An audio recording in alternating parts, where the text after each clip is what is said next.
To our channel. Students, हम लोग block 1 का चैप्टर 2 की चेक योर प्रोग्रेस 3 कर रहे हैं, जिसमें हमने अभी तक क्वेश्चन नंबर 1 और 2 कंप्लीट कर लिए हैं। अब उसी एक्सरसाइज को हमें कंटिन्यू करना है, जिसमें हमारा अगला टॉपिक है इनवर्स ऑफ अ मैट्रिक्स।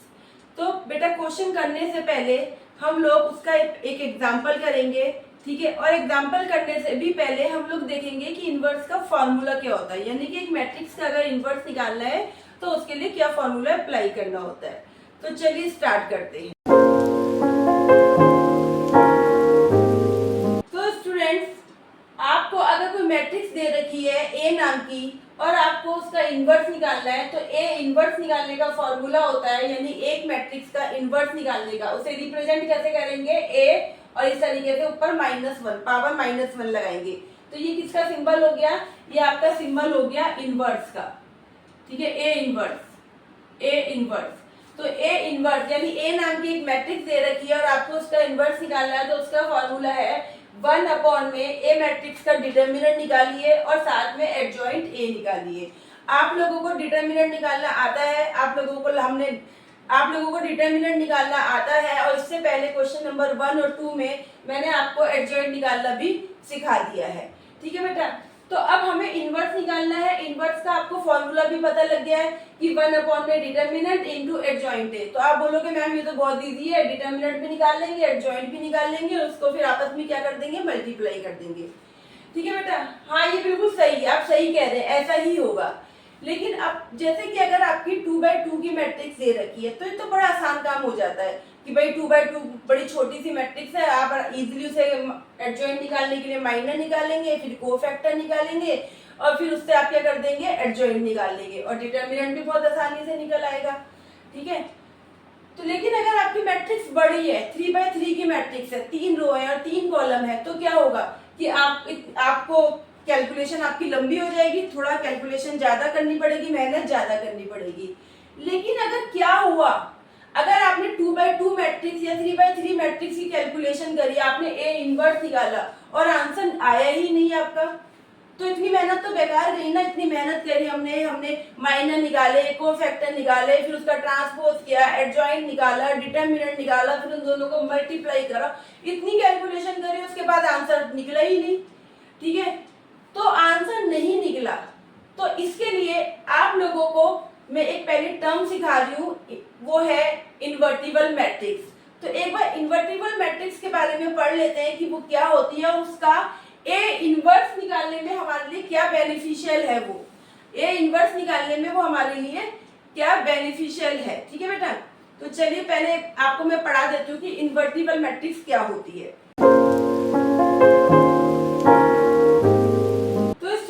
हम लोग बात कर रहे थे इन्वर्टिबल मैट्रिसेस की, कि इन्वर्टिबल मैट्रिक्स क्या होती है। तो बेटा देखिए, आपकी अगर कोई एक ए नाम की मैट्रिक्स दे रखी है, आपकी एक मैट्रिक्स दे रखी है ए, और अगर आप उसका ए इनवर्स निकालते हो, ए इनवर्स निकालने का फॉर्मूला दे रखा है, ये मैंने आपको बता दिया, 1 में determinant A into adjoint A. तो आप इसका यूज करके इनवर्स निकालते हो। तो मैंने लिखा है कि अगर ए इनवर्स निकलता है, एग्जिस्ट करता है, यानी आंसर आता है, तो वो मैट्रिक्स क्या है, आपकी इन्वर्टिबल है, ठीक है। अगर आपके पास कोई मैट्रिक्स दे रखी है, आपने उसका ए इनवर्स निकाला, और ए इनवर्स निकालने के बाद आपका आंसर आता है, यानी आंसर एग्जिस्ट करता है, तो इसका मतलब वो मैट्रिक्स इन्वर्टिबल है। और अगर आंसर एग्जिस्ट नहीं करता, कोई आंसर नहीं आ रहा है, तो इसका मतलब वो मैट्रिक्स इन्वर्टिबल क्या है, वो नॉन इन्वर्टिबल है, वो इन्वर्टिबल नहीं है।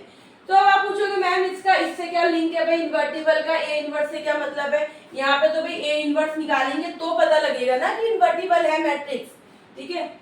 तो बेटा अगर मैं इसका उल्टा कर दूं कि मैंने बोला कि ए इनवर्स निकाला और आंसर एग्जिस्ट हुआ, आंसर है, तो आप बोल रहे हो कि वो मैट्रिक्स इन्वर्टिबल है, और अगर आंसर नहीं है तो इसका मतलब वो नॉन इन्वर्टिबल है, ठीक है। अगर मैं इसका रिवर्स कर दूं कि अगर मेरे को पता लग जाए कि मैट्रिक्स जो है इन्वर्टिबल है, तो इसका मतलब क्या है, उसका आंसर निकलेगा, ए इनवर्स निकलेगा, तो मैं मेहनत करूं।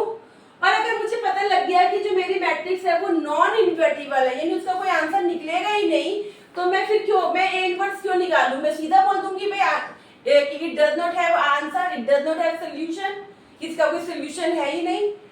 तो अगर मुझे पता लग जाए कि मेरी मैट्रिक्स इन्वर्टिबल है, तो इसका मतलब ए इनवर्स निकलेगा, कंफर्म निकलेगा, है ना। तो अब बात ये आती है, यानी कि अभी हम चल रहे थे कि मैट्रिक्स है उसका इनवर्स निकालेंगे तो मतलब मैट्रिक्स इन्वर्टिबल है। मैं कह रही हूँ अगर मैट्रिक्स इन्वर्टिबल है तो इसका मतलब क्या है, ए इनवर्स है ना। ए इनवर्स है तो इन्वर्टिबल है, इन्वर्टिबल है तो ए इनवर्स निकलेगा।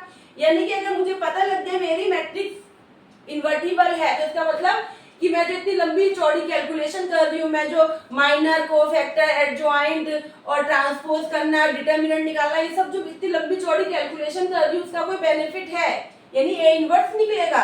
लेकिन अगर मेरी मैट्रिक्स इन्वर्टिबल है ही नहीं तो मैं इतनी मेहनत क्यों करूं, मैं फिर सीधा बोलूंगी ना कि इसका कोई सोल्यूशन नहीं है इस मैट्रिक्स का। तो अब ये कैसे पता लगे कि भाई ए इनवर्स निकाल के इन्वर्टिबल पता करना है, तो फिर कोई फायदा नहीं है। तो इसके लिए हम लोग क्या करते हैं, इन्वर्टिबल मैट्रिक्स के लिए क्या चेक करते हैं कि हम लोग ए जो आपको मैट्रिक्स दे रखी है उसका क्या निकालते हैं, डिटर्मिनेंट निकालते हैं। ठीक है, एक मैट्रिक्स का डिटर्मिनेंट निकालिए, अगर इसका आंसर नॉन जीरो आ रहा है तो इसका मतलब वो मैट्रिक्स क्या है, वो इन्वर्टिबल है। वो मैट्रिक्स क्या है, इन्वर्टिबल है। यानी आपने, आपके पास ए मैट्रिक्स दे रखी है, आप उसका डिटर्मिनेंट निकालिए। अगर डिटर्मिनेंट नॉन जीरो आ रहा है, यानी जीरो को छोड़ के कोई और वैल्यू आ रही है, ठीक है, तो आप कहोगे कि भाई ये मैट्रिक्स क्या है, इन्वर्टिबल है। और इन्वर्टिबल है इसका मतलब क्या है, इसका ए इनवर्स हमें निकल जाएगा, हमें निकालना चाहिए। लेकिन अगर मैट्रिक्स का डिटर्मिनेंट आपका जीरो आ गया तो भाई ये मैट्रिक्स क्या हो गई, ये मैट्रिक्स आपकी हो गई नॉन इन्वर्टिबल, यानी कि इसका ए इनवर्स निकलेगा ही नहीं। तो हम इतनी मेहनत क्यों करें, है ना। यानी कि अगर मैं ए का डिटर्मिनेंट निकालती हूँ, अगर वो जीरो नहीं आता तो भाई मैट्रिक्स इन्वर्टिबल है। तो चलिए आगे कंटिन्यू करते हैं, ए इनवर्स निकालेंगे हम लोग। लेकिन अगर डिटर्मिनेंट जीरो आ गया तो भाई इसका मतलब क्या है कि मैट्रिक्स क्या हो गई, नॉन इन्वर्टिबल है। नॉन इन्वर्टिबल का मतलब क्या है कि ए इनवर्स इसका एग्जिस्ट करता ही नहीं है, आंसर निकलेगा ही नहीं। वैसे भी आप ये देखिए ना, आपका ये फॉर्मूला है ए इनवर्स का, यहाँ पे अगर ये एक डिटर्मिनेंट है, अगर ये जीरो आ गया तो आपको लग रहा है इसका कोई आंसर निकलेगा, है ना। जीरो से डिवाइड करोगे तो भैया अनडिफाइंड हो गया आंसर, तो क्योंकि जीरो से डिवाइड तो पॉसिबल ही नहीं है।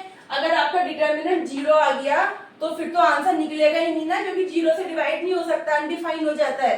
तो इसलिए बोला गया है कि अगर मैट्रिक्स आप डिटर्मिनेंट निकालिए, अगर जीरो आता है तो भाई ये इनवर्स नहीं निकलेगा, मैट्रिक्स क्या हो गई, नॉन इन्वर्टिबल हो गई।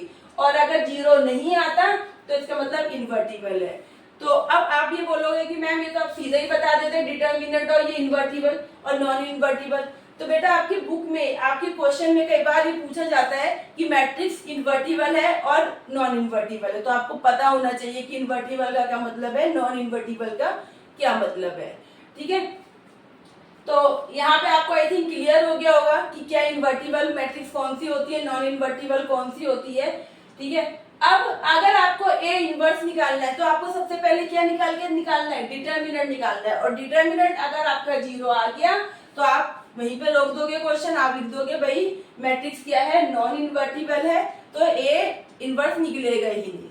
ठीक है, और अगर जीरो नहीं आता है तब आप क्या निकालोगे, ए इनवर्स निकालोगे। यानी कि आपकी तो आधी मेहनत, अगर आपका आंसर जीरो आ गया तो आपको तो आगे कंटिन्यू करने की जरूरत ही नहीं है, आपकी मेहनत बच गई, सीधा आंसर लिखोगे आप लोग।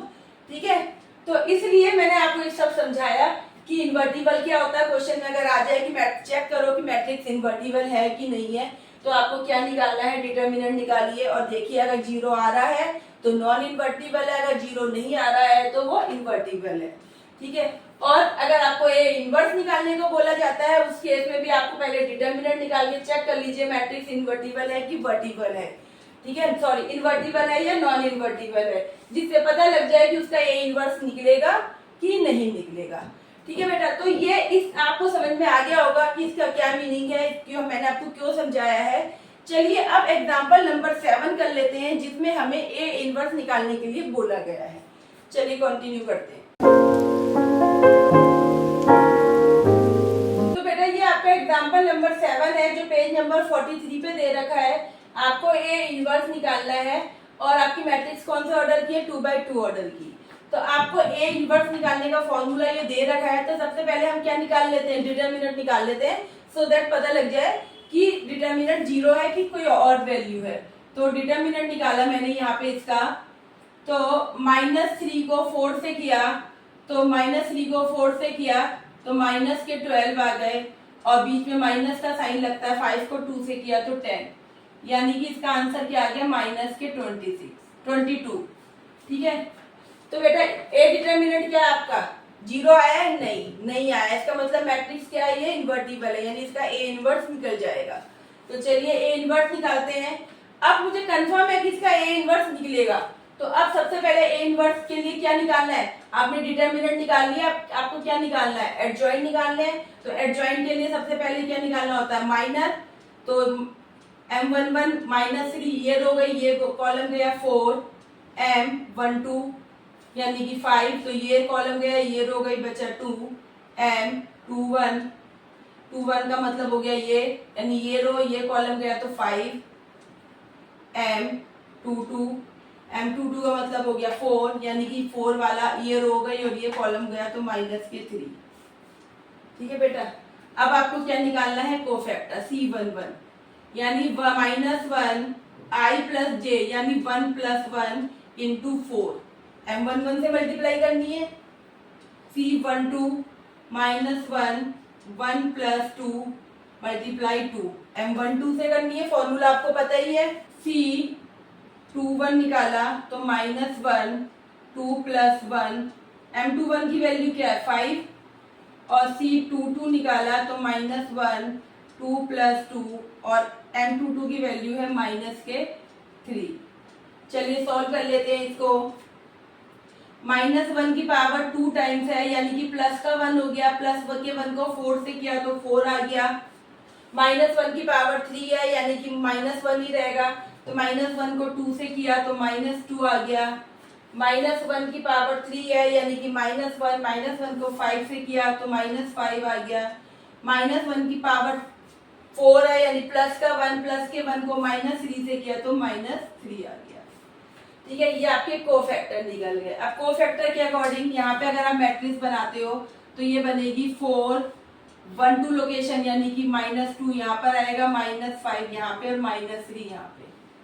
जबकि मुझे क्या करना है, एडजॉइंट निकालना है। एडजॉइंट का मतलब क्या हो गया, ट्रांसपोज, यानी एडजॉइंट ए निकालूंगी तो ट्रांसपोज करा इस वाली मैट्रिक्स का, तो 4 -2 -5 और -3 आ गए। ठीक है बेटा, तो हम लोगों ने डिटर्मिनेंट भी निकाल लिया और एडजॉइंट भी निकाल लिया। अब हमें क्या निकालना है, ए इनवर्स निकालना है। ए इनवर्स के लिए 1 में डिटर्मिनेंट ए, तो डिटर्मिनेंट कितना आया -22।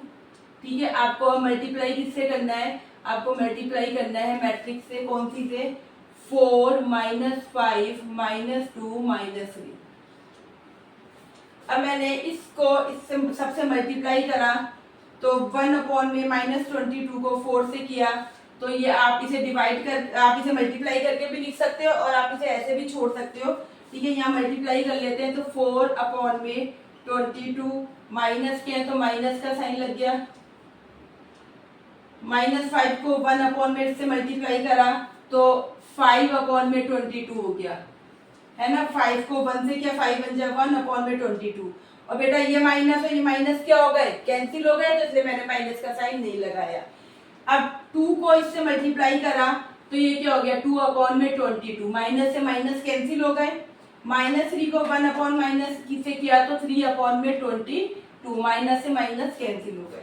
यानी आपका ए इनवर्स क्या निकल कर आया बच्चे, आपका निकल कर आया है -4 में 22। आपको इसे 2 से कट करना है तो कट करके लिख दीजिए 5 में 22, 2 में 22, 3 में 22। तो ये आपका क्या निकल कर आया है, ए इनवर्स निकल कर आया है।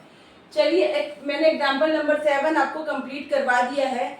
अब मूव करते हैं चेक योर प्रोग्रेस 3 पर। तो चेक योर प्रोग्रेस 3 का क्वेश्चन नंबर 3 करते हैं अब हम लोग। चलिए स्टार्ट करते हैं। तो बेटा हम लोग आपकी चेक योर प्रोग्रेस 3 का क्वेश्चन नंबर 3 कर रहे हैं, जिसमें आपको एक मैट्रिक्स दे रखी है और आपको इसको क्या निकालना है, आपको ए इनवर्स निकालना है। आपको क्या निकालना है इसमें, फाइंड ए इनवर्स, आपको ए इनवर्स निकालना है। ठीक है, ए इनवर्स का मैंने फॉर्मूला यहाँ पे लिख दिया है। तो सबसे पहले हमें क्या निकालना चाहिए, डिटर्मिनेंट निकालना चाहिए, क्योंकि डिटर्मिनेंट निकालने से पता लग जाएगा कि इसका आंसर एग्जिस्ट करता है कि नहीं, यानी कि ए इनवर्स होगा कि नहीं। तो चलिए सबसे पहले ए मैट्रिक्स का डिटर्मिनेंट निकाल लेते हैं। तो रो वाइज निकालते हैं। तो 2 ये रो गई और ये कॉलम गया, तो इन चारों में क्या आपस में क्या करी, क्रॉस मल्टीप्लाई। तो 1 की 5 से करी 5, -3 की 2 से करी 6। फर्स्ट पॉजिटिव, सेकंड क्या होगा नेगेटिव। यहाँ पे ऑलरेडी माइनस है, -1 है, तो -1 लिखा, तो ये रो गई और ये कॉलम गया, तो 0 की 5 से करी 0 और -1 की 2 से करी तो -2। ठीक है बेटा, ये प्लस का, फिर ये माइनस का, फिर ये क्या हो गया प्लस का। अब 3 लिया तो ये कॉलम गया, ये रो गई, तो आपके बचे 0 1 -1 और 3। तो 0 को 3 से करा 0, -1 को 1 से किया तो -1। ठीक है बच्चे, तो अब इसको सॉल्व करा 2, 6 में से 5 गए तो 1 बचा और माइनस की वैल्यू बढ़ी है तो -1। फिर यहाँ पे माइनस माइनस ये प्लस के 1 हो गए, ये माइनस माइनस प्लस हो गए तो मल्टीप्लाई 2 हो गया। ठीक है, अब +3, ये माइनस माइनस प्लस, तो 1 में 0 प्लस करे तो ये क्या हो गया, ये आपका 1 आ गया। ठीक है बेटा, अब ऐसा कभी मत करना कि ये -1 है ये +1 है तो कैंसिल कर दो। पहले क्या करना है, -1 को 2 से मल्टीप्लाई करना है, इन दोनों को मल्टीप्लाई करना है, इन दोनों को फिर प्लस करनी है। ठीक है, तो कहीं अपनी नई मैथ शुरू कर दो कि -1 है +1 है तो कैंसिल। आप लोगों की मैंने देखा ऐसे बहुत मिस्टेक करते हो आप लोग। तो पहले -1 को 2 से करा तो -2 प्लस 2 1 जा 2 प्लस 3 1 जा 3। पहले मल्टीप्लाई होती है फिर प्लस होती है। ठीक है, पहले मल्टीप्लाई डिवाइड, अगर मल्टीप्लाई डिवाइड दे रखे हैं तो पहले उसको करते हैं फिर बाद में प्लस माइनस करते हैं। तो यहाँ पे -2 से +2 कैंसिल हो गया, तो आपका डिटर्मिनेंट कितना निकल कर आ गया 3, यानी आपका ए मैट्रिक्स का डिटर्मिनेंट 3 आया है, यानी कि 0 नहीं आया, यानी मैट्रिक्स क्या है इन्वर्टिबल। तो अगर आपसे पूछे कि बताइए कि मैट्रिक्स इन्वर्टिबल है कि नॉन इन्वर्टिबल है, तो आपको क्या निकालना है, आपको डिटर्मिनेंट निकालना है। अगर 0 आता तो आप कहते हैं कि ये नॉन इन्वर्टिबल है। ठीक है, लेकिन आंसर क्या आया, 0 नहीं आया, 3 आया है। ठीक है, तो 0 नहीं आया तो आप क्या बोल दोगे, मैट्रिक्स क्या है ये मैट्रिक्स आपकी इन्वर्टिबल है। ठीक है, इन्वर्टिबल भी है और आप इसे बोल सकते हो नॉन सिंगुलर मैट्रिक्स है, नॉन सिंगुलर है ये इसका डिटर्मिनेंट, क्योंकि 0 नहीं आया तो ये मैट्रिक्स क्या है इन्वर्टिबल या नॉन सिंगुलर मैट्रिक्स है। और अगर 0 आ जाता तो आप बोलते मैट्रिक्स क्या है नॉन इन्वर्टिबल या सिंगुलर। ठीक है, यानी कि इन्वर्टिबल के साथ चलेगा नॉन सिंगुलर और नॉन इन्वर्टिबल के साथ चलेगा सिंगुलर। यानी कि जिस मैट्रिक्स का आप डिटर्मिनेंट निकालोगे अगर उसका 0 आ गया, ठीक है 0 आ गया, तो वो क्या हो गई सिंगुलर मैट्रिक्स हो गई, सिंगुलर मैट्रिक्स या नॉन इन्वर्टिबल। और 0 नहीं आया तो इन्वर्टिबल और नॉन सिंगुलर। ठीक है बेटा, तो बेटा डिटर्मिनेंट हमारा 3 आ गया है। तो अब मुझे क्या निकालना है, एडजॉइंट निकालना है। तो मैं क्या कर रही हूँ, ये भी क्लीन कर रही हूँ, आप लोग ये नोट कर लो ताकि आपको याद रहे कि डिटर्मिनेंट कितना निकल कर आया, हमारा 3 आया। ठीक है, हम लोगों ने अभी इसका क्या निकाला था, डिटर्मिनेंट निकाला था। तो हमारा डिटर्मिनेंट बेटा कितना निकल कर आया था, डिटर्मिनेंट निकल कर आया था 3। ठीक है, हमारा ए मैट्रिक्स का डिटर्मिनेंट 3 निकल कर आया था। अब हमें क्या निकालना है, एडजॉइंट निकालना है। तो सबसे पहले माइनर निकाल रही हूँ, M11 ये रो गई, M11 मतलब 2, यानी ये रो गई ये कॉलम गया, तो 1 की 5 से करी 5, 3 की 2 से करी 6, यानी कि -1। M12 मतलब -1, ये रो गई ये कॉलम गया, 0 की 5 से करी 0, -1 की 2 से करी तो -2, यानी ये क्या हो गया +2 आ गया। फिर मैंने निकाला M13 मतलब 3, यानी ये कॉलम ये रो गई, तो 0 की 3 से करी 0, 1 की -1 से करी तो -1, तो ये क्या हो गया +1। M21 निकाला, 21 का मतलब क्या हो गया, ये 0, तो ये रो गई और ये कॉलम गया, तो -1 की 5 से करी तो -5 और 3 की 3 से करी तो 9, ये यानी कि ये क्या आ गया -14 आ गया। M22 की निकाला, M22 का मतलब क्या हो गया 1 निकाल, 1 है तो मतलब ये रो और ये कॉलम गई, तो आपका 2 को 5 से करा 10, -1 को 3 से करा तो -3। तो ये हो गया आपका माइनस माइनस क्या हो गया बच्चे, प्लस हो गया, यानी ये क्या हो गया 13 हो गया। ठीक है, M22 मतलब 1, तो मैंने ये रो छोड़ी, ये कॉलम छोड़ा, तो 2 को 5 से करा और -1 को 3 से करा। अब निकालते हैं M23। 23 का मतलब क्या हो गया 2, यानी ये कॉलम और ये रो गई, तो 2 को 3 से करा 6, -1 को -1 से करा तो प्लस का 1 आ गया। ठीक है, यानी 6 में से 1 गए तो ये क्या आ गया आपका 5 आ गया। अब निकाला M31 यानी कि -1, ये रो गई, ये कॉलम गया, तो -1 को 2 से किया -2 और 1 को 3 से किया -3, यानी कि -5 आ गया। अब मैंने M32 निकाला। M32 का मतलब क्या हो गया 3, यानी कि 3 का इस रो को छोड़ा, इस कॉलम को छोड़ा। ठीक है, तो 2 को 2 से करा 4 और 2 को 2 से करा 4 और 0 को 3 से करा तो 0, यानी कि 4। M33 निकाला मैंने। 33 का मतलब बेटा ये हो गया 5, यानी ये रो गई, ये कॉलम गया, तो 2 की 1 से करी 2, 0 की -1 से करी तो माइनस का 0, तो ये क्या आ गया 0 आ गया, है ना। माइनस का 0 तो वो बात है कि 2 ही आना आंसर। तो ये हमारे क्या निकल गए बेटा, हमारे माइनर निकल गए। अब हमें क्या निकालना है, अब हमें निकालना है कोफैक्टर। तो कोफैक्टर का आपको फॉर्मूला बता ही रखा है। कोफैक्टर का फॉर्मूला होता है, ठीक है, तो मैंने लिख दिया, वैसे तो आप लोगों को पता ही है, आपको याद भी हो गया होगा। तो बेटा अब हम लोगों ने माइनर निकाल लिया, अब क्या निकाल देते हैं आप कोफैक्टर। तो कोफैक्टर का फॉर्मूला मैंने लिख दिया है, तो C11 का मतलब क्या हो गया -1 1 + 1 M11 की वैल्यू कितनी आई है M11, यानी कि -1 की पावर 2 का मतलब 1 इंटू M11 की वैल्यू कितनी है -1, यानी ये कितना आ गया आपका -1। C12 निकाला -1 1 + 2 M12, तो -1 की पावर 3 का मतलब क्या हो गया -1 ही हो गया। M12 की वैल्यू कितनी निकल कर आई है 2, यानी कि ये कितना हो गया -2 हो गया। अब निकाला C13 -1 1 + 3 M13, तो -1 की पावर 4 का मतलब 1 हो गया और M13 की वैल्यू 1 थी, यानी कि ये क्या आ गया आपका 1 आ गया। फिर 21 निकाला -1 2 + 1 M21, तो -1 की पावर 3 का मतलब क्या हो गया -1 हो गया और M21 की वैल्यू आपकी -14 आई थी, तो -14 को -1 से करा तो प्लस के 14 आ गया।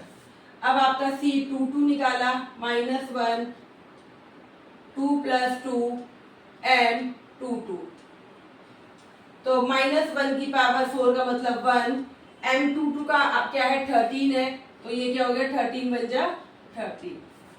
फिर C23 निकाला -1 2 + 3 M23, यानी कि ये क्या आ गया -1 इंटू M23 की क्या आंसर आया था 5, तो ये आपका आ गया -5।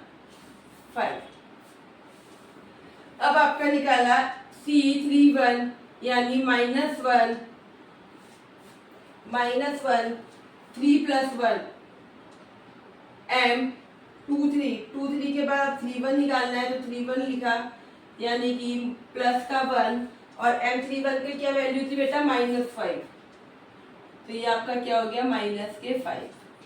C32 यानी -1 3 + 2 M32, तो -1 M32 की वैल्यू 4 है, यानी -1 को 4 से किया तो -4। फिर है C33 यानी -1 3 + 3 M33, यानी कि 1 इंटू M33 की वैल्यू 2 निकली थी, यानी 1 इंटू 2 यानी कि 2। ठीक है बेटा, तो आपका ये माइनर निकल कर आ गया और ये आपका कोफैक्टर निकल कर आ गया। अब आपको क्या निकालना है, कोफैक्टर से क्या करना है, ट्रांसपोज करना है, यानी कि आपको एडजॉइंट निकालना है। तो एडजॉइंट यानी कि ये C11 12 13 यानी कि -1 -2 1, फिर उसके बाद 2 1 पर आए तो 14 13 -5 -5 -4 और 2, ये आपका क्या निकल गया, एडजॉइंट निकल गया। ठीक है बेटा, C11 -1, C12 को इधर लिखना था ना, इधर 12 इधर होता, लेकिन मैंने क्या करा, नीचे लिखा -2, फिर इसको इसके नीचे, यानी मैंने ट्रांसपोज कर दिया। अगर आपको डायरेक्ट करने में कंफ्यूजन हो रही है तो पहले आप इनकी लोकेशन के अकॉर्डिंग मैट्रिक्स बना लीजिए, फिर उसको रो को कॉलम बना दीजिए। तो मैंने पहले C11 C12 C13, फिर C21 22 और 23, फिर C31 32 और 33। ठीक है बेटा, अब हमें क्या निकालना है, अब हमें निकालना है ए इनवर्स। ठीक है, ए इनवर्स निकालना है, ए इनवर्स निकालना है, नीचे निकाल देती हूँ यहाँ पे, ए इनवर्स निकालना है, यानी कि 1 अपॉन में डिटर्मिनेंट ए कितना निकल कर आया था हमारा 3। ठीक है, और इसकी मल्टीप्लाई करनी है, क्या है मैट्रिक्स हमारी, इसकी मल्टीप्लाई करनी है, मैट्रिक्स क्या है, -1 -1 -2 1 14 13 -5 -5 -4 और 2। तो इसको मल्टीप्लाई कर लीजिए बच्चे, 1/3 को इससे, तो आपका आंसर आप अपॉन में करके लिख दीजिए, जो कट रहा है काट दीजिए। यानी 1 को 1/3 से करा तो -1/3, 14 को करा तो 14/3, -5 को करा तो -5/3, 2 को करा तो -2/3, 13 को करा 13/3, -4 को करा तो -4/3, 1/3, -5/3 और 2/3। तो ये देखिए, ये आपका क्या निकल कर आया बेटा, ये आपका ए इनवर्स निकल कर आया है। ठीक है, मैंने क्या करा था, सबसे पहले आपका डिटर्मिनेंट निकाला था, 3 आया था, तो मैं समझ गई थी अब इस मैट्रिक्स का इनवर्स निकलेगा। ठीक है, तो मैंने फिर माइनर निकाले, फिर कोफैक्टर निकाले, कोफैक्टर से मैंने क्या करा, कोफैक्टर का ट्रांसपोज करा, तो क्या निकल कर आ गया, आपका एडजॉइंट निकल कर आ गया। अब मैंने यहाँ पे ए इनवर्स का फॉर्मूला लगा दिया, मैंने यहाँ पे ये बेटा ए इनवर्स का फॉर्मूला लगा दिया यहाँ पे, ये ठीक है, A inverse equal to 1/3 multiply adjoint A, adjoint A ये निकल कर आया है। और अब इन दोनों की 1/3 की मैंने इन सबसे मल्टीप्लाई कर दी, तो ये आपका क्या निकल कर आ गया बच्चे, ये आपका आंसर निकल कर आ गया। ठीक है, तो इस तरीके से हम लोग क्या निकालते हैं, ए इनवर्स निकालते हैं। ठीक है, तो यहाँ पे क्वेश्चन नंबर 3 आपका कंप्लीट होता है। तो चलिए एक और क्वेश्चन करते हैं, क्वेश्चन नंबर 4। तो बेटा ये आपका क्वेश्चन नंबर 4 दे रखा है, एक ए मैट्रिक्स दे रखी है, एक बी, दोनों 2x2 ऑर्डर की है, और कह रहा है प्रूफ करना है कि ए बी मैट्रिक्स, यानी ए और बी को मल्टीप्लाई करेंगे, उसका इनवर्स निकालेंगे, तो वो किसके इक्वल होगा, बी के इनवर्स इंटू ए के इनवर्स के। ठीक है बच्चे, तो ये आपको इन्होंने वेरीफाई करने के लिए दे रखा है। तो वैसे तो बेटा ये एक थ्योरम भी होती है कि अगर ए और बी दो मैट्रिक्स दे रखी है और दोनों ही क्या है, इन्वर्टिबल है, यानी कि दोनों का डिटर्मिनेंट नॉन जीरो आर, यानी जीरो नहीं है, कोई वैल्यू आई है, तो उन दोनों मैट्रिक्स का, अगर ए और बी दो मैट्रिक्स है और दोनों ही इन्वर्टिबल है, ठीक है, इन्वर्टिबल है मतलब उनका कोई ए इनवर्स निकलेगा। ठीक है, ए का इसका भी निकलेगा, इसका भी, तो उन दोनों मैट्रिक्स की मल्टीप्लाई करने पे उसका इनवर्स इसके इक्वल होता है। ठीक है, यानी मेरा कहने का मतलब है कि आपकी ए मैट्रिक्स है और बी मैट्रिक्स है, ठीक है, दोनों ही इन्वर्टिबल है, दोनों ही आपकी इन्वर्टिबल है, यानी कि दोनों का ही डिटर्मिनेंट क्या आएगा, नॉन जीरो वैल्यू आएगी। तो जब आप इन दोनों को मल्टीप्लाई करोगे, तो आप ए और बी को मल्टीप्लाई करोगे तो इसका इनवर्स निकालोगे।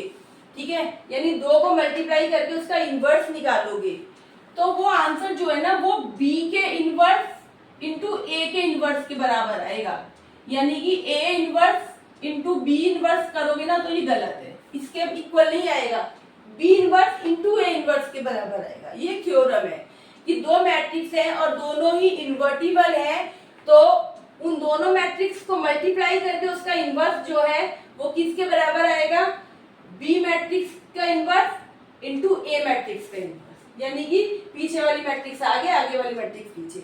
आप ये करोगे, ये प्रूव करोगे तो ये इक्वल नहीं आएगा। तो चलो बेटा हम तो इसे करके देखते हैं। इन्होंने हमें वेरीफाई करने के लिए दिया है, ये थ्योरम है, लेकिन इन्होंने हमें कहा है कि प्रूव करके दिखाओगे, यानी हमें कैलकुलेशन करनी है और हमारा आंसर क्या आना चाहिए, सेम आना चाहिए। चलिए स्टार्ट करते हैं। तो सबसे पहले बेटा ए और बी को क्या करना है, यहाँ पे मल्टीप्लाई करना है। तो हम लोग मल्टीप्लाई कर लेते हैं ए और बी को। 3 को 4 से किया 12, 1 को 2 से किया 2, 3 को 0 से किया 0, 1 को 5 से किया 5। अब इस रो को लेते हैं, 4 को 4 से किया 16, 0 को 2 से किया 0, 4 को 0 से किया 0, 0 को 5 से किया 0। मल्टीप्लाई करना तो आप लोगों को आता ही है, यानी कि ए बी क्या निकल कर आया, 14, 5, 16 और 0। ए बी की मल्टीप्लाई कर ली बच्चे हमने। अब हमें क्या निकालना है, अब हमें ए बी का जो ये ए बी निकला है इसका इनवर्स निकालना है, यानी कि ए बी जो मैट्रिक्स आई है हमारी ये वाली 14, 5, 16, 0, इसका हमें क्या निकालना है, इनवर्स निकालना है। इनवर्स निकालने का मतलब सबसे पहले डिटर्मिनेंट निकालते हैं। तो मैंने इसका डिटर्मिनेंट निकाला ए का, तो 14 को 0 से किया 0, 16 को 5 से किया तो 80, यानी कि डिटर्मिनेंट कितना आ गया इसका बच्चे, -80। ठीक है, इसका स्टूडेंट डिटर्मिनेंट कितना आया बच्चों, -80। तो चलिए अब डिटर्मिनेंट क्या हुआ है, डिटर्मिनेंट निकला है नॉन जीरो वैल्यू है, यानी कि इसका इनवर्स निकलेगा। तो चलिए सबसे पहले माइनर निकालते हैं, M11, तो ये रो गई, ये कॉलम गया तो बचा 0, M12, 12 का मतलब ये, यानी ये रो गई, ये कॉलम गया 16, M21, 21 का मतलब 16, यानी ये रो गई, ये कॉलम गया तो 5, और M22 यानी कि 0, तो ये रो गई, ये कॉलम गया 14। अब हमें क्या निकालना है, अब हमें कोफैक्टर निकालने हैं। तो C11 यानी -1 की पावर क्या हो गया, 1 + 1 2 इंटू 0 से मल्टीप्लाई करा तो बच्चे 0 आ गया। देखो मैं डायरेक्ट कर रही हूँ क्योंकि बहुत सारे क्वेश्चन करवाती है मैंने ऐसे कोफैक्टर, माइनर और कोफैक्टर के आप लोगों को। ठीक है, तो थोड़ा स्पीड में कर रही हूँ मैं। C12 यानी -1 की पावर 2 + 1 कितना हो गया 3, और C12 की वैल्यू, -12 की वैल्यू क्या निकल कर आई है 16, यानी कि ये क्या हो गया -16 हो गया, है ना। अब निकाला C21 यानी -1 की पावर 3 इंटू M21 की वैल्यू क्या है ये 5, यानी कि ये हो गया -5। C22 -1 की पावर 4 इंटू 14 यानी कि +14। ये आपके क्या निकल कर आ गए, कोफैक्टर निकल कर आ गए। अब आपका इसको क्या निकालना है, एडजॉइंट निकालना है। तो आपका क्या बनेगा एडजॉइंट बेटा, एडजॉइंट C11 0 1 2, यहाँ नहीं लिख रही, नीचे लिख रही हूँ, -16, फिर 21 -5 और ये 14, ये लीजिए ट्रांसपोज करके लिख दिया मैंने। ये आपका क्या आ गया, एडजॉइंट आ गया। ठीक है, अब मुझे क्या निकालना है, मुझे निकालना है ए इनवर्स।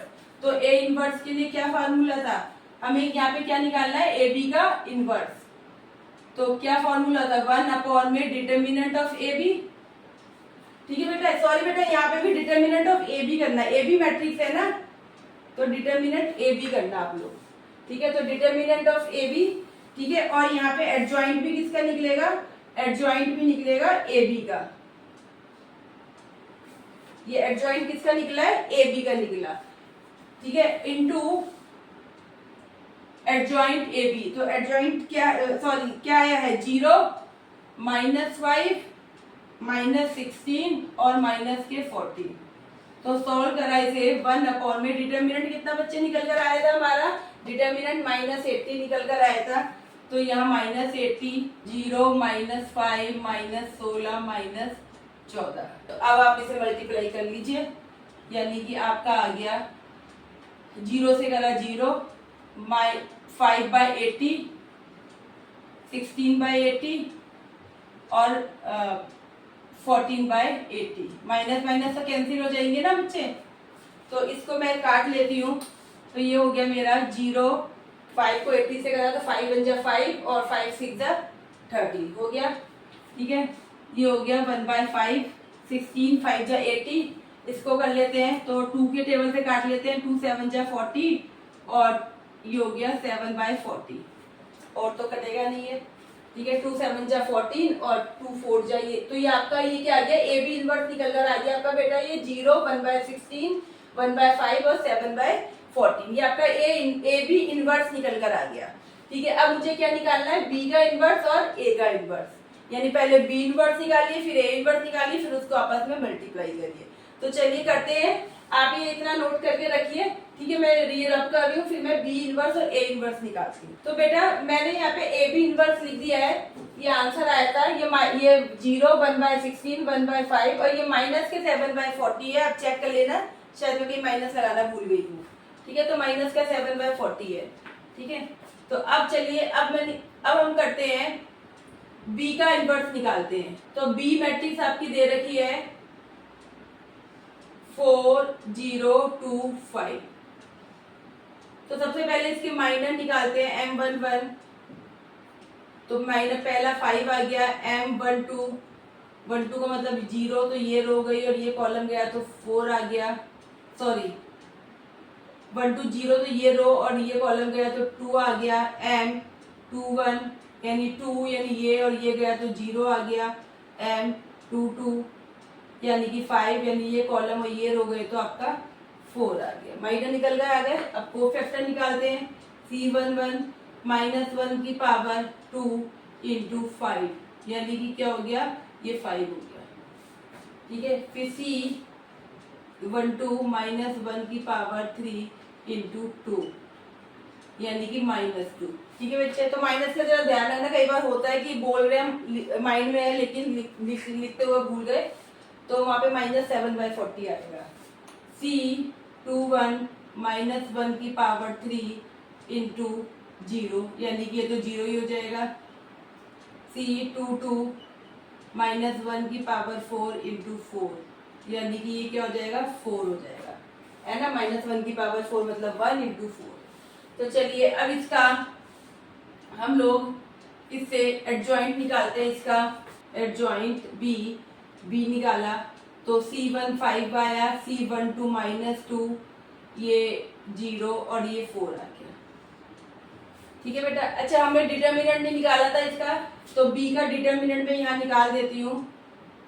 बी का डिटर्मिनेंट निकाल दी हूँ, तो 4 को 5 से करा 20 और 2 को 0 से करा तो 0, तो यानी कि डिटर्मिनेंट कितना आ गया, 20। ठीक है बेटा, बी का डिटर्मिनेंट 20 आया है। अब मैंने क्या निकाल लिया है, मैंने कोफैक्टर निकाले, कोफैक्टर का ट्रांसपोज करा तो एडजॉइंट निकल गया। अब मुझे क्या निकालना है, बी का इनवर्स निकालना है, यानी कि 1 में बी का डिटर्मिनेंट इंटू एडजॉइंट बी, यानी कि 1 में डिटर्मिनेंट कितना आया था बच्चे, 20। ठीक है, और यहाँ पे इसकी मल्टीप्लाई कर दी 5 0 -2 और 4 से, तो ये क्या हो गया, ये आपका हो गया 5/20 0 -2/20 4/20, यानी कि आपका बी इनवर्स जो निकल कर आया है बेटा, वो आपका निकल कर आया है, बी इनवर्स आपका निकल कर आया है,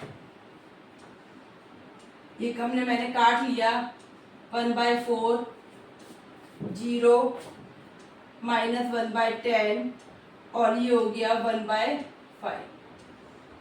ये आपका क्या निकल कर आया है, बी इनवर्स आया। तो बेटा बी इनवर्स को भी मैं वहां साइड में लिख लेती हूँ। ठीक है, बी इनवर्स मेरा निकल कर आया है 1/4 -1/10 0 1/5 बी इनवर्स। ठीक है बेटा, तो अब बी इनवर्स निकाल लिया हम लोगों ने। अब मैं निकाल दूं आपका ए इनवर्स। तो आपकी जो ए मैट्रिक्स दे रखी है वो है आपकी 3 1 4 0। तो ए का डिटर्मिनेंट निकाला तो आपका आ गया 3 को 0 से करा 0, 4 1 जा 4 यानी कि -4। अब माइनर निकालते हैं, M11 तो ये 3 है तो ये रो ये कॉलम गया 0, M12 12 का मतलब 1 हो गया यानी ये रो ये कॉलम गया तो 4, M21 21 का मतलब 4 ये कॉलम ये रो ये कॉलम गया तो 1, और M22 का मतलब क्या हो गया 0 यानी कि ये रो ये कॉलम गया तो 3। ठीक है बेटा, अब क्या निकालने हैं, कोफैक्टर। C11 यानी 1 की पावर माइनस 1 की पावर 2 इंटू 0 यानी कि ये क्या आ गया आपका 0। C12 माइनस 1 की पावर 3 इंटू 4 यानी कि माइनस का 4। C13 माइनस 1 की पावर 3 इंटू 1 यानी कि माइनस का 1। सॉरी 1 3 नहीं बेटा 2 1 था 2 1, ठीक है, तो माइनस 1 की पावर 3 इंटू 1। अब C22 यानी कि माइनस 1 की पावर 4 इंटू 3 यानी कि 3 हो गया। तो ए का एडजॉइंट निकालती हूँ, तो ए का एडजॉइंट निकल कर आया आपका 0 माइनस 4 माइनस 1 और 3, ठीक है। मैं डायरेक्टली ट्रांसपोज करके लिख रही हूँ, मैंने C11 12 को यहाँ लिखा है, 12 को यहाँ नहीं लिखा, यहाँ लिखा है, ठीक है। अब ए का क्या निकालना है, इनवर्स निकालना है। तो 1 अपॉन में ए का डिटर्मिनेंट कितना निकला था बेटा, ए का डिटर्मिनेंट हमारा कितना निकला था, ए का डिटर्मिनेंट निकला था माइनस का 4, तो माइनस 4 इंटू ए एडजॉइंट निकला 0 माइनस 1 माइनस 4 3, यानी कि कितना निकल कर आ गया आपका ए इनवर्स 0 इसको करा तो ये 1/4 हो गया, ये 4/4 हो गया और ये माइनस का 3/4 हो गया, ठीक है बेटा। तो ए इनवर्स हमारा क्या निकल कर आया है, यहाँ लिख देती हूँ, ए इनवर्स निकल कर आया है 0 1/4, 4 को 4 से कैंसिल किया तो ये 1 ही रह गया और ये माइनस का 3/, ठीक है बेटा। तो मैंने ए बी इनवर्स तो निकाल लिया था, अब मैंने बी इनवर्स और ए इनवर्स निकाला। अब इन दोनों की आपस में क्या करनी है, मल्टीप्लाई करनी है। तो चलिए मल्टीप्लाई करके देखते हैं। तो स्टूडेंट अब मुझे क्या निकालना है, B inverse multiply A inverse, दो मैट्रिक्स में इनकी मल्टीप्लाई करनी है, यानी मुझे बी इनवर्स और ए इनवर्स की मल्टीप्लाई करनी है। तो बी इनवर्स मेरा निकल कर आया था 1/4 0 माइनस 1/10 और 1/5, और मेरा ए इनवर्स निकल कर आया है, यहाँ पे ए इनवर्स निकल कर आया है 0 1/4 1 और माइनस 3/4। तो चलिए अब इनकी क्या करते हैं, मल्टीप्लाई कर लेते हैं मैट्रिक्स की। तो इस रो को इस कॉलम से करते हैं, 1/4 को 0 से करा तो 0, 0 को 1 से करा तो 0, 1/4 को 1/4 से मल्टीप्लाई करा तो ये क्या आ गया बेटा 1/16, 0 को इससे करा तो 0, यानी फर्स्ट रो की फर्स्ट कॉलम से फिर इस कॉलम से मल्टीप्लाई कर ली। अब इस सेकंड रो की करते हैं, 1/10 को 0 से करा 0, 1/5 को 1 से किया तो प्लस के 1/5 आ गया, माइनस 1/10 को इससे मल्टीप्लाई करा तो माइनस का 1 अपॉन में क्या हो गया 40 हो गया, 10 को 4 से करा तो 40 हो गया, ठीक है। अब 1/5 को इससे करा तो माइनस का, क्योंकि माइनस लगा हुआ है, तो ये क्या हो गया 3/5 अपॉन में 20, यानी 3 अपॉन में 20 हो गया बच्चे ये, ठीक है।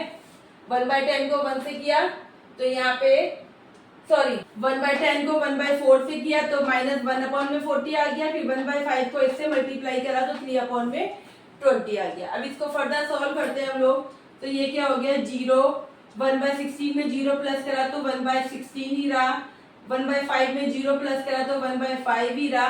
अब ये यहाँ पे क्या है बेटा, ये माइनस का 140 है, ये माइनस का 120 है, ठीक है। तो अगर मैं इनका माइनस का 140 और माइनस का 120 तो इसका एलसीएम लूंगी तो क्या आएगा 40 आएगा, है ना। 40 को 40 से डिवाइड करा 1 को 1 से मल्टीप्लाई करा तो 1 ही रहा। तो बेटा आपको 1 माइनस 1/40 और माइनस 3/20 को प्लस करना आपस में। मैंने एलसीएम लिया तो 40 आया, 40 को 40 से करा और डिवाइड तो 1 और 1 को 1 से किया तो -1 आया। यहाँ पे क्या है 20 है, 20 को 40 से करेंगे तो 2 आएगा और 2 को 3 से करा तो माइनस का 6 आ गया, है ना। यानी कि अब इन दोनों को प्लस करा तो -6 तो -1 7 अपॉन में 40, यानी कि इन दोनों को प्लस करा तो मैंने माइनस का 7 अपॉन में 40 आया।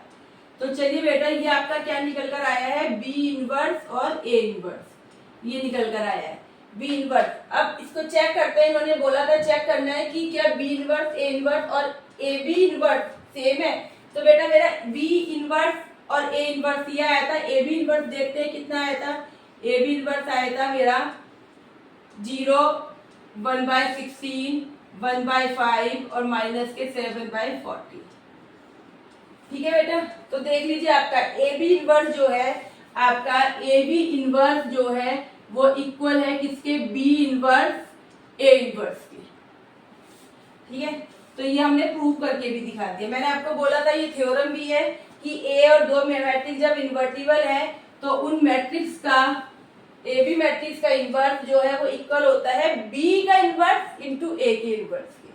ठीक है, तो ये हम लोगों ने यहाँ पे कंप्लीट भी कर लिया। तो बेटा यहाँ पे आपका ये क्वेश्चन नंबर 4 कंप्लीट हो गया है। तो स्टूडेंट्स, हम लोगों ने चेक योर प्रोग्रेस 3 का क्वेश्चन नंबर 1, क्वेश्चन नंबर 2 और क्वेश्चन नंबर 3 और 4 कंप्लीट कर लिया है। ठीक है बेटा, अब आप लोगों का होमवर्क ये है कि चेक योर प्रोग्रेस 3 के ही क्वेश्चन नंबर 5, 6 और 7 आपको होमवर्क में करने हैं, और साथ के साथ आपको एग्जाम्पल नंबर 6 के अंदर आपसे पूछा गया है कि मैट्रिक्स इन्वर्टिबल है या नॉन इन्वर्टिबल है। तो मैंने आपको बता ही दिया कि कैसे आपको करना है डिटरमिनेंट निकाल के। तो क्वेश्चन नंबर 6, क्वेश्चन नंबर 8 जो बिल्कुल क्वेश्चन नंबर 4 की तरह जो मैंने अभी आपको करवाई है, और क्वेश्चन नंबर 9, यानी कि ये सारे क्वेश्चंस आपको क्या करने हैं, आपको होमवर्क में करने हैं। फिर से बता रही हूँ, क्वेश्चन नंबर 5, 6 और 7 और एग्जाम्पल नंबर 6, 8 और 9 आपको होमवर्क में करने हैं। सब में ही आपको क्या करना है, एडजॉइंट निकालना है, फिर ए इनवर्स निकालना है, और साथ में क्या करना है, मल्टीप्लाई करके वेरीफाई करना है कि इक्वल है कि नहीं है, इसी तरीके से जैसे कि हमने क्वेश्चन नंबर 4 में किया है। तो बेटा आप लोगों का ये होमवर्क है। अगर आपको कोई भी प्रॉब्लम आती है तो आप मुझसे प्लीज कमेंट करके पूछ सकते हैं, और प्लीज प्लीज प्लीज हमारी वीडियो को लाइक करें और अपने कमेंट भी करें कि आपको वीडियो कैसी लग रही है, जिससे हमें और वीडियो बनाने के लिए मोटिवेशन मिलता रहे। तो आज की वीडियो में इतना ही, फिर मिलते हैं नई वीडियो में नई एक्सरसाइज के साथ। लेकिन जाने से पहले हमारी वीडियो को लाइक करें, अपने फ्रेंड के साथ शेयर करें और चैनल को सब्सक्राइब जरूर करें। Thank you for watching.